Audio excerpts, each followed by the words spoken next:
Tarihin en büyük gemi faciasının Titanic olduğunu düşünüyorsanız yanılıyorsunuz. İnsanlık tarihinin en ölümcül deniz kazası, savaşın dondurucu gölgesinde yaşandı. Bu gemi aslında 1937'de Nazi elitleri için devasa bir yüzen tatil köyü olarak inşa edilmişti. Ancak savaşın acımasız gerçekleri onu griye boyanmış bir hastane gemisine dönüştürdü. 1945'in Ocak ayında Sovyet Kızıl Ordusu doğudan amansızca ilerliyordu. Alman siviller için tek kaçış yolu denizdi. Hannibal Operasyonu adı verilen tarihin en büyük deniz tahliyesi başlamıştı.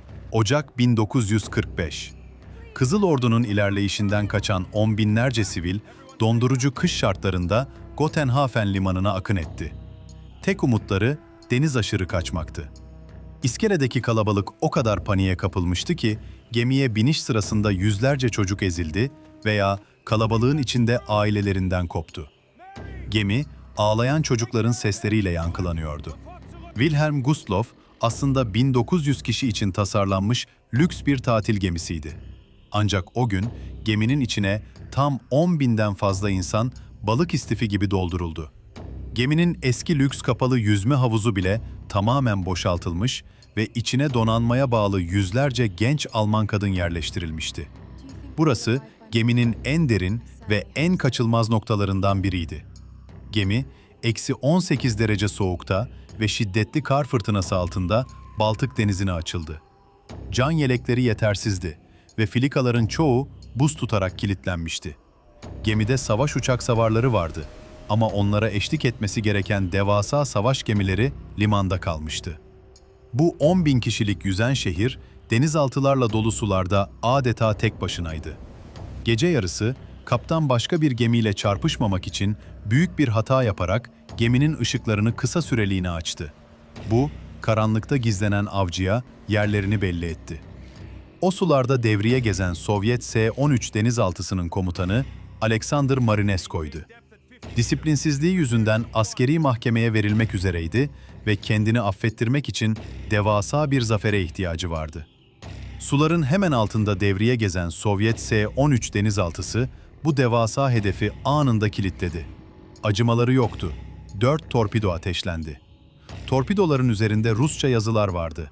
Ana vatan için, Leningrad için ve Sovyet halkı için. 4 numaralı Stalin için yazılı torpido kovanında sıkıştı. Ancak diğer üçü hedefe doğru acımasızca fırladı. Torpidolardan 3'ü gemiye doğrudan isabet etti. İlk patlama, mürettebatın bulunduğu burnu, ikincisi kadınların olduğu havuzu, üçüncüsü ise makine dairesini parçaladı. İkinci torpido doğrudan boş yüzme havuzuna çarptı. O derin çukurda uyuyan yüzlerce genç kadın, okyanus sularının ve parçalanan çeliklerin altında saniyeler içinde can verdi. Kaçış şansları sıfırdı. Üçüncü torpido, geminin kalbini, yani makine dairesini vurdu. Devasa motorlar anında sustu. İletişim koptu, sirenler durdu. 10.000 kişinin kaderi artık Baltık Denizi'nin merhametine kalmıştı. Işıklar anında kesildi. 10.000 kişinin bulunduğu, koridorlarında adım bile atılamayan o karanlık labirent, saniyeler içinde dondurucu okyanus suyuyla dolmaya başladı. Geminin alt katlarındaki mülteciler için su, saniyeler içinde boylarını aştı. Su geçirmez kapılar, otomatik olarak kapandığında yüzlerce aile suyun altında kapana kısıldı. Karanlıkta güverteye çıkmaya çalışan binlerce insan merdivenlere hücum etti. İzdiham o kadar büyüktü ki tökezleyen biri saniyeler içinde yüzlerce kişinin ayakları altında eziliyordu. İnsanlar güverteye ulaşabilse bile kaçacak yer yoktu. Filikaların halatları tamamen buz tuttuğu için mekanizmalar çalışmıyor, tekneler denize indirilemiyordu. Mürettebat buz tutmuş halatları kırmak için baltalarla çaresizce demirlere vuruyordu.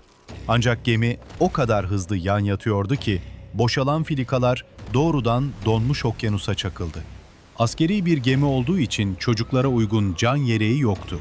Suya atlayan çocukların giydiği büyük yelekler onları suyun yüzeyinde ters çevirerek boğulmalarına neden oldu. Gemi yan yatarken binlerce insan doğrudan eksi 18 derecelik havaya ve buz gibi suya döküldü. Bu sularda hayatta kalma süresi sadece dakikalarla sınırlıydı. Su o kadar soğuktu ki suya çarpanların kalpleri ani bir şokla anında duruyordu. Çığlıklar dondurucu rüzgarın sesine karışıyor, karanlık okyanus binlerce insanı yutuyordu. O devasa yolcu gemisi 3 torpidonun açtığı dev yaralara dayanamayarak sadece 40 dakika içinde tamamen sulara gömüldü. Gemi batarken çelik gövdeden çıkan o devasa çatırtı sesi kurtulanların kulaklarından ömür boyu silinmedi. 10.000 kişinin sığınağı artık onların çelik mezarıydı. Geminin batışından sonra okyanusun yüzeyinde kalanlar için ölüm boğularak değil, hipotermiyle donarak geldi. Yüzeyde kalanlar umutla yardım bekledi. Ancak sadece 10 dakika içinde saçları, yüzleri ve kıyafetleri tamamen buz tuttu. Deniz binlerce donmuş heykelle dolmuştu. Bir süre sonra Alman torpido botu T-36 ve diğer kurtarma gemileri bölgeye ulaştı. Mürettebat gördükleri manzara karşısında donup kaldı. Ufuk çizgisine kadar uzanan bir ceset denizi vardı. Kurtarma gemileri ulaştığında artık çok geçti. Sadece 1200 kişi sağ çıkarılabildi. O dondurucu gece tarihin gördüğü en acımasız mezarlığa dönüştü. Kurtarma ekipleri donmak üzere olan insanları sudan çıkarmak için halatlarla kendi hayatlarını tehlikeye atıp okyanusa atladı. Ancak sudan çekilenlerin birçoğu güvertede can verdi. En yürek burkan anlardan biri sudan çıkarılan donmuş bir battaniyenin içinden tamamen kuru ve sağ kalmış 7 aylık bir bebeğin çıkmasıydı. Bu, o geceki nadir mucizelerden biriydi. Çoğunluğu kadın, çocuk ve mültecilerden oluşan tam 9.343 kişi hayatını kaybetti. Bu rakam, Titanic felaketindeki can kaybının tam 6 katıydı. Sadece bir gece içinde Titanic ve Lusitania'nın batışında ölenlerin toplamından çok daha fazla insan hayatını kaybetti. Bu, kelimenin tam anlamıyla yüzen bir şehrin yok olmasıydı. Savaştan sonra bu facia kasıtlı olarak unutuldu. Ne Almanlar Nazi dönemindeki bu hezimeti anmak istedi, ne de Sovyetler bu devasa sivil katliamını sahiplendi. Bugün Wilhelm Gustloff, Baltık Denizi'nin 45 metre derinliğinde dokunulması yasak bir savaş mezarlığı olarak yatıyor. İçinde hala binlerce masumun kemiklerini barındırıyor.